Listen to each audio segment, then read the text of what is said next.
Hey, I'm back with another journaling video, and this time I'm going to talk about markers. Using markers to add color and variety and kind of a little bit of pizzazz to your journal pages, and how I do that. And my favorite markers, actually, and what I love about them.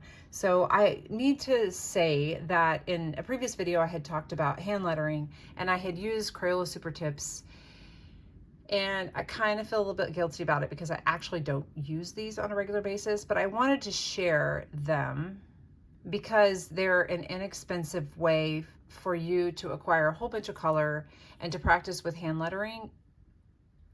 Like, it's accessible to almost everybody. So I mean, at least I assume it. You can get it at just a box store, as opposed to these pens you might have to look a little harder for. So they're just simple, and like I said, a lot more inexpensive. If you have children, you may even have some of these already. So that's why I wanted to kind of share that. I don't think I explained it properly.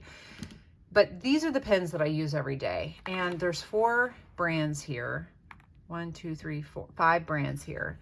And so I just want to share quickly these brands and why I use them and what I like about them. So I'm going to start off with my least, or my favorite, down to my least favorite, but I like them all. So there's none of them here. Well, anyway, I'll get into that in just a minute. So first of all, we have the famous Tombow. And I feel like this is one area where we definitely can go overboard. And so if you're a marker lover, you're going to know a lot more about this than I do. So you may not want to watch this video, or you might want to critique me. I don't know, or share your opinion. But some people are really into markers. I know people have purchased the whole thing, like the whole package of Tombow markers.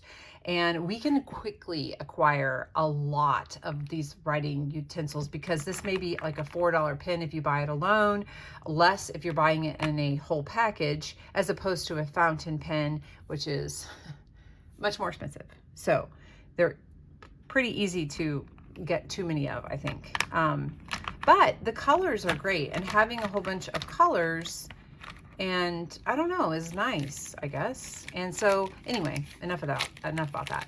I have just these. There's a few more I have that are scattered. I know I have some more blues that are scattered throughout my house in various places that I do journaling.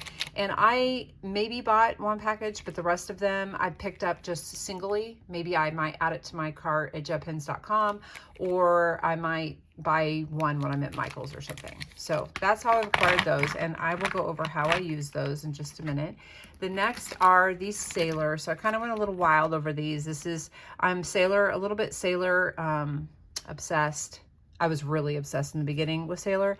And this Sailor Shikiori, this is a fountain pen ink line. And so they've matched that fountain pen ink with the marker color. So my idea was that I could get the fountain pen ink up my pens, and then I have a brush pen that can match in my journaling. And that didn't really work out. One way that's kind of difficult is because these are Japanese names, and that doesn't stick in my mind like, say, the word teal, right? So I didn't match the inks up. I have maybe 2 of them. I don't even know if that's true. Yeah, maybe 2. And that was just way too organized for me. That's not the kind of, I don't think about my journaling that much to make everything match. I don't know what I was thinking, but I acquired these. This may have been like a package, maybe a package that I added a couple more again in single versions at JetPens. These are more expensive than Tombow for sure. I use both these pretty regularly, and I'll go into these in just a moment. And then next is this Zig brand. So I first saw these, I think JetPens was, or Yoseka, some company was talking about these pens, and they just have this dot end. And I thought, oh yeah, I'll use those to color code. But I didn't, and I actually don't really care for these that much. I do use them in a very, very small way, but I also found out about the Brushables. So same brand, Zig Brushables, with a dual tipped brush with different shades of the same color on the same marker. So I like these, and I'll go into those in just a second as well. And then lastly are the Mildliners that I use for color coding in my planner. So I have here a weekly, oh, it's called The Weekly Diary by, The Weekly Diary by Sweet Freckled Designs, which that name has changed.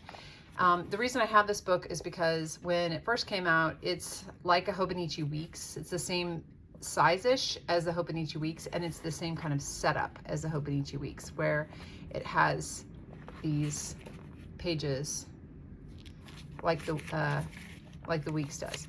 And I was getting some requests to make leather covers for it, and it's thicker than the Hobonichi Weeks, so I wanted to get a hold of one, and I did use it for a little while.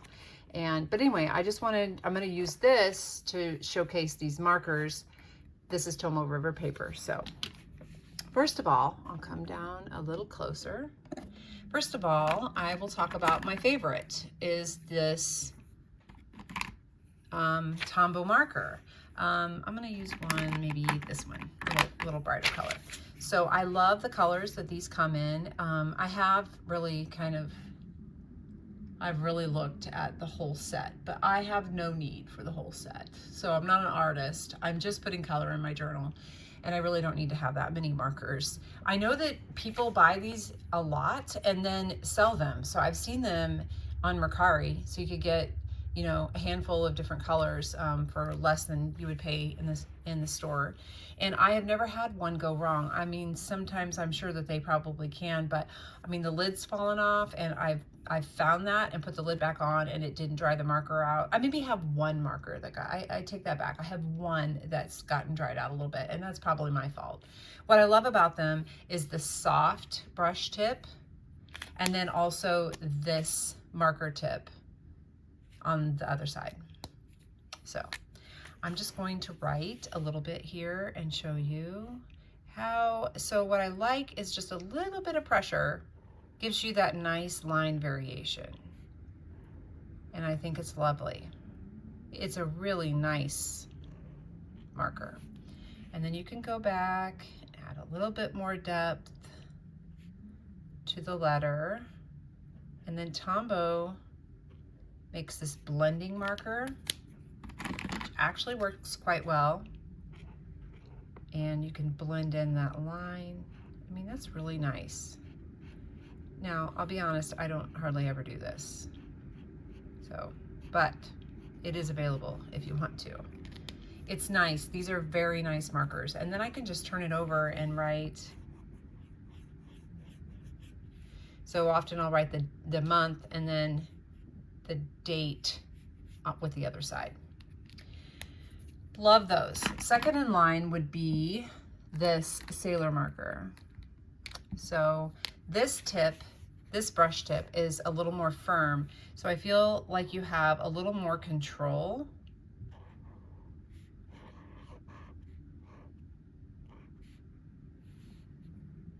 I did not like that, so I'm starting again. So a little more control over what goes down on the paper, I feel like. And then on the other side is a much finer tip. There we go, a much finer tip, which has it's today the night, yeah. It has its drawbacks. I think this is really nice in this bright color, but in some of the lighter colors, it's not as nice. So I have a pink here. And I mean, the pink marker, I'm not even sure how come I have it, because I'm not really a pink girl. But, so that's nice.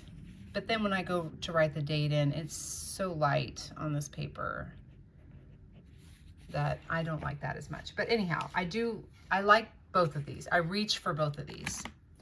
I feel like I need to go back in here and write that hello again. So probably if I had to choose, I would say Tombow. I would. I just feel like it's very popular for a reason. It's a nice marker. And then it's also it's definitely more affordable than the Sailor ones. I probably wouldn't even have tried the Sailor markers had I not fallen in love with that Sailor fountain pen. I thought, oh, they make such a great fountain pen, they can't go wrong. And they do have a great marker, but anyway. And then next is this Zig brushable. Here's a green one. So this is great because you can have color variety on your page without changing your marker. And these colors are very bright, vibrant. The flex on this brush pen is similar to the Tombow. Actually, it might even be a bit more. The thing that I don't necessarily like, I love that this is a different color, but I don't love that it's not a regular marker tip like the other two that I just showed you, because it's just harder to control for me. It's not impossible. So I still use it, but I guess you can't really tell that there's that much different in the color. And really, in this green one, there's not much difference. Yeah. So I'm second guessing myself. Yeah, there's just not much difference in these two colors, but let me show you this. So in this yellow, there is a lot of color variation between the two tips or two ends, which I used it today in my journal, and I'll show you. It's just nice to have that different. So here, Wednesday, that's in that darker, and then So, which is what I should be doing right now, in the lighter yellow. So these are great. I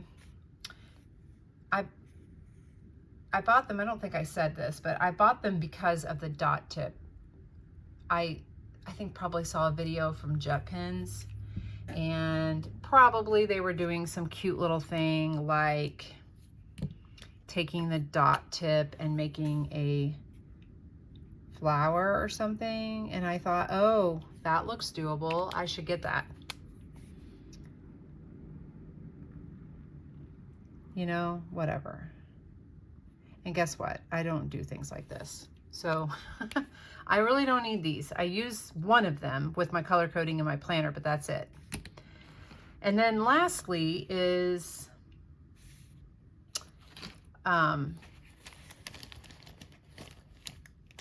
Mildliners. So these are quite popular. I'm gonna go ahead and write my hello. Yeah, actually I'll go back here.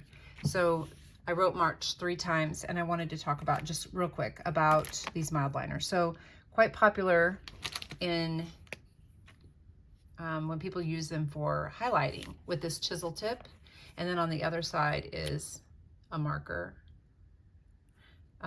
So I don't really care for the chisel tip as much, and I'm not sure why. But when I found the brush tip in the Mildliner, I felt like I had so much more control over the line. So these are great because it is a mild ink, Mildliner, mild ink. Great for color coding, because if I were to try and do the same thing, even with the light end of this brushable, say, that's okay. I guess that's okay. Oh, that's not okay, I guess. Anyway, I just stick with these because I can typically keep them all together in a little pin pouch, and then I can, I mean, I really know, actually, yeah, I really know what all these colors are. I know who they stand for with my color coding without even really looking at my key that I always keep. And here's an example of how I do that. So I've shown this before. These are all the Mildliner pens. So that's how I use brush pens.